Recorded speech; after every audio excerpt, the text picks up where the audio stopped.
Il aura fallu une volonté d'acier pour redonner ses lettres de noblesse à la Villa del Principe de Gênes.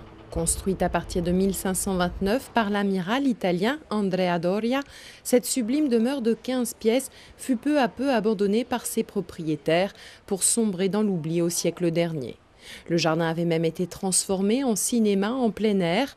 Bombardée à 2 reprises pendant la Seconde Guerre mondiale, la villa, toujours propriété de la grande famille Doria Pamphili, a décidé de faire peau neuve il y a une quinzaine d'années.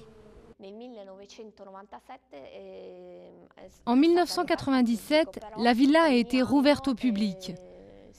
Mais chaque année, nous espérons réussir à mettre en avant les restaurations qui ont été faites depuis 13 ans. Et on essaie de redonner, son lustre à ce bâtiment, aussi bien qu'au jardin. Et cette année, c'est l'exposition de cette œuvre du Caravage, Le repos pendant la fuite en Égypte, qui fait venir les passionnés.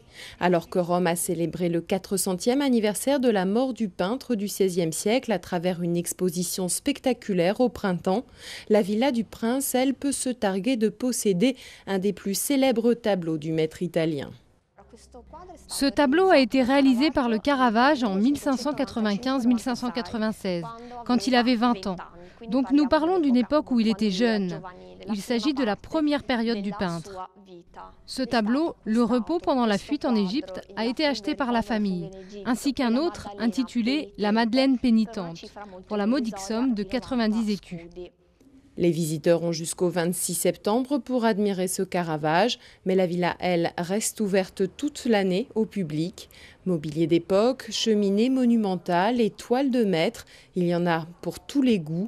Seules quelques pièces sont parfois fermées à la visite, comme cette salle à manger, lorsque la famille Doria Pamphili, installée à Rome, décide de dîner dans la villa génoise construite par ses ancêtres.